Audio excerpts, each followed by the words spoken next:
So I wanted to start off this episode with a little bit of something different. A wee thank you to everyone who's watching the videos, in particular Football Manager DNA. I want to have a shout out to you, my friend. You've been commenting in the last few videos, and I must say I very much appreciate it. So if anyone who is watching these videos is not already watching Football Manager DNA, go and have a look at his channel. I'm very much enjoying his series, in particular his Haven't Got a Clue series, and I must be honest, I enjoy a bit of wordplay, and that's the reason why I first went to look at that one, and I very much am enjoying it. I'll leave his link in the description below, but a big thank you to everyone, particularly you, for Manager DNA.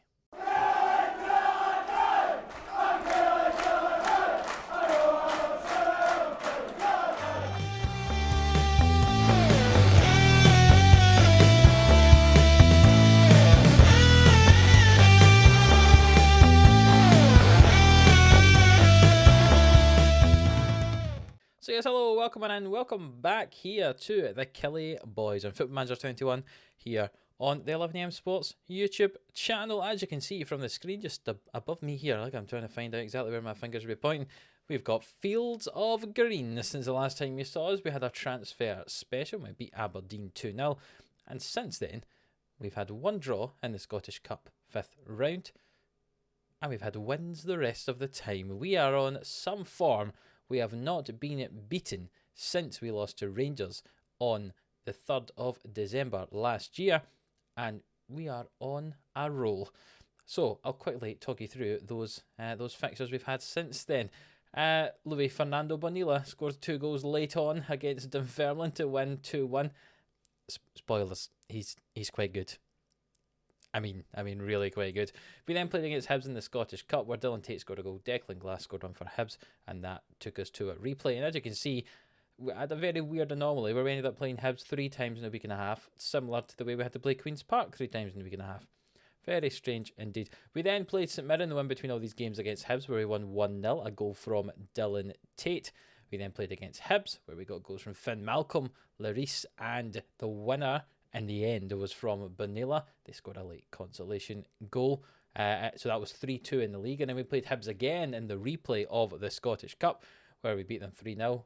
James Castrop getting a penalty and Finn Malcolm scoring 2. And at this point, Finn Malcolm had been complaining that he wasn't getting any game time, so we started him and he started scoring goals. And I thought, I have spent nearly £30 million on Alan Graham and he's not scoring goals. And Finn Malcolm, who cost me a couple of million, is now scoring, which was very worrying. But we then played up against Hamilton, Alan Graham's old team, and Alan Graham scored 2 goals in this game. I gave him the start because Finn Malcolm was a bit tired after playing all those games, and Alan Graham scored 2, as I say, Bonilla scoring 1, and Rodell Richards getting the other in a 4-0 victory.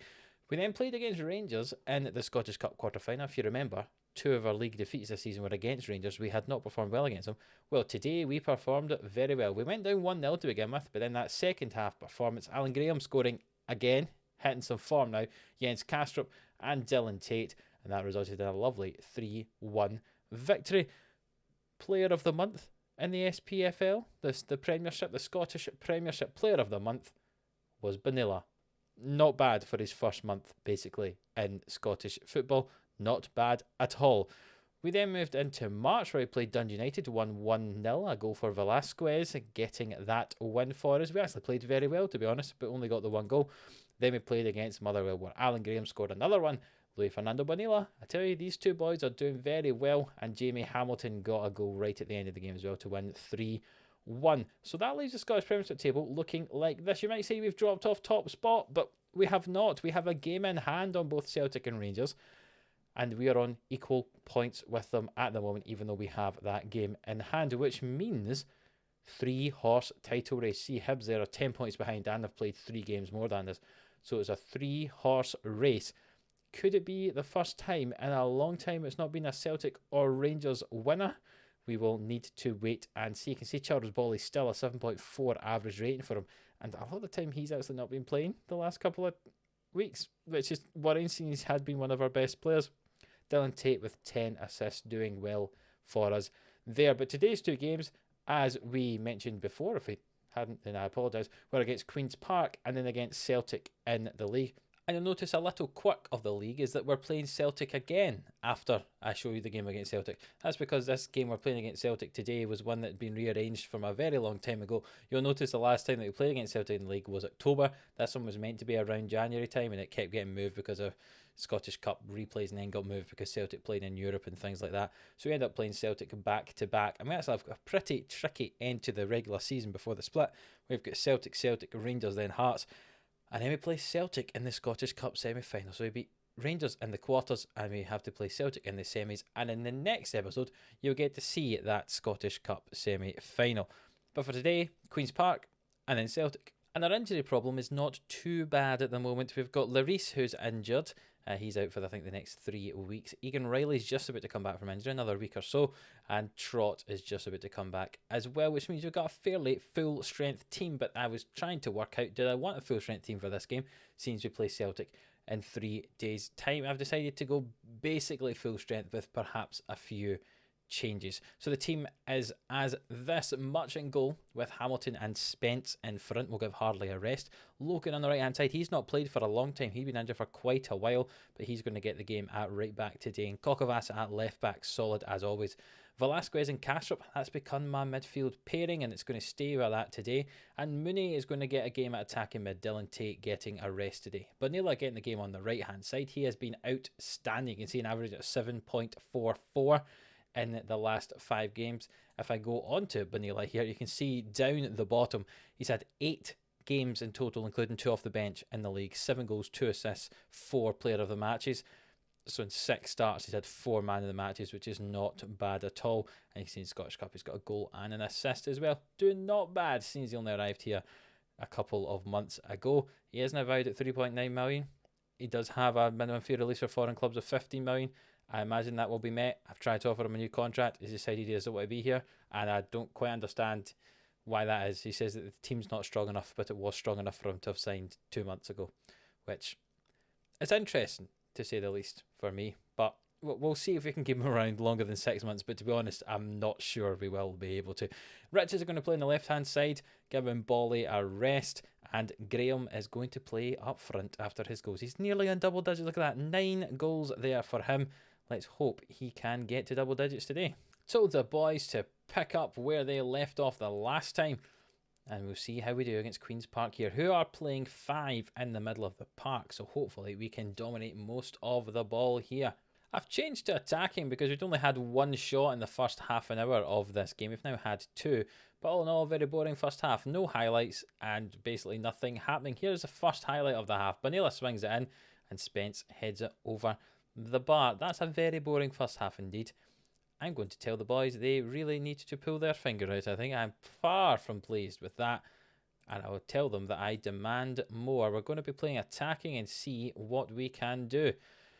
The ratings of the attacking players are pretty poor, but let's see what happens from this free kick. Banilla swings it in, and Jamie Hamilton gets his 7th goal of the season to put us 1-0 up, and hopefully that brings Queen's Park out slightly, and we can get into those gaps that they end up having to make at the back. Fingers crossed there's more highlights. If not, another boring game for you to see. I'll make some changes of the important players coming, because we've also got the Celtic game coming up. We'll move Rodell Richards over to the right, and we'll bring Bolly on for Benila there. Who else am I going to class as an important player? I think Kokovas, so Hardley can come on for 20 minutes. And also Jens Kastrup will bring on Andre Woods for that. Andre Woods has not played for a long time. We were getting complaints from Michael Laudrup, who's the manager at Everton, complaining that his player wasn't getting enough game time. So we'll give him 20 minutes here. That free kick ended up just coming back out to our defence here. Mooney down left hand side to Woods and Bolly, and that's straight at Wallacott in the Queen's Park goal. Queen's Park still to register a shot in this game. Perhaps tells you the mentality they're playing with here. Mooney gets the ball from the goalkeeper's kick, and he runs all the way, finds Graham, who kicks it off the defender, and it's going out, but kept in just about by Hardley. Goodness me, I thought that was going to be the end of the highlight. Not quite. It's through to Graham, and eventually Richards tucks it in, but it's disallowed for offside. Logan here, we've got 1 minute left to go. This would be disappointing if Queen's Park scored, but it's not. It's going to be a sending off for their striker Blair in the 90th minute. If that doesn't tell you what this game's been like for Queen's Park, I don't know. They've not registered a shot on target. There was a man sent off, and yet we've only won 1-0. I'll say it was a good win, but really I'd have preferred more goals in that game.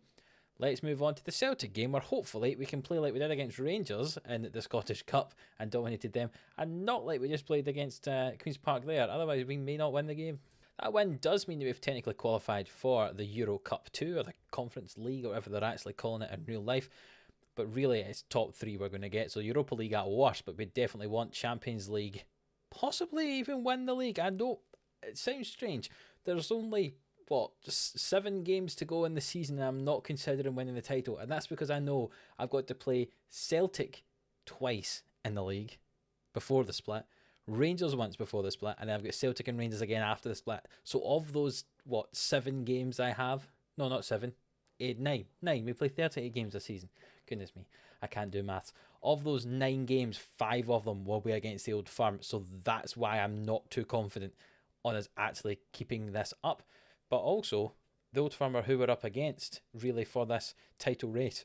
So of those 5 games, if we are playing against them, we actually can legitimately push them away from us by winning those games. But I'm not confident, but we'll see what happens. In the first instance of seeing what happens is in this Celtic game here on the Tuesday night. Let's get to it. Just to emphasise how good a run we've been on, that's 11 straight wins in the league. But one thing you, I'm sure, can notice from the 11 straight wins, no Rangers, no Celtic in there. That's about to come. So here we go. Here is the team for the game up against Celtic here in the Premiership. Robbie Much in goal with Hamilton and Hardley at centre-back. So they've got a good partnership, and that's been my main partnership this season. Logan at right-back, Kokavas on the left, Velasquez, I'm getting there with his name, Kastrup in the middle, Tate just in front, Bonilla on the right, Bolly on the left. And we're going to go with Finn Malcolm up front today. I had a nice reminder that I promised him more game time, and apparently he's not had enough. So Graham didn't score in the last one, so we'll give Finn Malcolm a chance to score in this one. And if he doesn't do anything, we can bring Graham off the bench. And here we go. The game begins. We're at Celtic Park for this one. A tricky, tricky tie indeed. Klassen clears the ball long, and can we win the header? We don't. Wood gets it for Celtic. Can he score? Is just wide of the post. Corner kick for Celtic here, swung in by Christie and headed away by Hamilton. Only as far as Latomba, McGregor, and back out to Christie. And can we close this down? Cammy Logan going out to Christie. McGregor with the ball now. Ball swung in, and it's headed in by Tikpeti, his 8th goal of the season. And that's 1-0 Celtic. I was just thinking I might take a draw in this game, because it means they don't go any further ahead of us, and all that. It basically keeps everything status quo. But we've went down 1-0 here to that header. Just not tracking the man. Overloaded the back post. 2 folk on Kokavas, and there's no chance he can mark 2 men. So that has us down in 3rd position at the moment. But hopefully we can come back into this game. Well, no more highlights in that first half. I'm going to say to them that I'm going to demand some more. And I'm actually going to move to an attacking mentality, because I think Celtic are to be had here, to be honest. Get us some more chances and possibly get us some goals. Attacking players are not really doing anything though at the moment. Finn Malcolm can come off and Alan Graham comes on, and Charles Bolly's not done a lot either, and Roddo Richards can come on for him. Some more attacking talent up there. Let's see what they can do. First highlight of the second half, and it's 79 minutes into the game. Klassen clears the ball out to the right hand side. Oh goodness me, that's poor. Crawford gets onto it. He really shouldn't have. Hardly hacks him down, and it's a penalty, and that's just poor football. There's nothing you can really do about that. Just poor defending. Can Turnbull score this penalty? Can indeed. It's 2-0 Celtic, and I would say that's game by. Make a change or check off Dylan Tate and put on Finn Mooney to play at attacking mid. The keeper gets the right way, but it was not good enough. And that's 2-0 to Celtic. I'm going to demand some more, and let's see what happens here. I'd be disappointed if I ended up losing 3-0 if this goes to be a Celtic highlight, which it looks like it is. Crawford, Tikpeti on the right hand side, back to Crawford, Tikpeti, and that's just wide of the goal. Hopefully we can get a chance of our own here, but it looks like we cannot, and we lose the game 2-0. And this is one of the reasons why I was saying to you I don't think we're going to have a title challenge, because we still have to play these games against Celtic and Rangers, and they are the tricky ones. So we lost to Celtic 2-0 there, and we have to play them next week as well and see if we can beat them, possibly when they come to visit us in our backyard. So yes, I'll play against Celtic and Rangers off camera, and we'll come back for the Hearts game, which is the last one before the split, and then the game against Celtic in the Scottish Cup semi-final. Hopefully we can have a revenge. I mean, I want revenge in the next game we play them and in the Scottish Cup. That would be ideal. So now we lost to Celtic 2-0 there, and earlier in the season we beat them 4-1, so they got their revenge. We'll need to get some of ours very soon. So if you have enjoyed that episode, even though it wasn't hugely great for us, a 1-0 win against Queen's Park and a 2-0 loss to Celtic, you can see the run of form we had been on though, so we had been doing pretty well. If you have enjoyed it, please do hit that thumbs up, leave a like, it really does help out the channel. Subscribe to the channel if you haven't already. And until the next one, we'll see you then.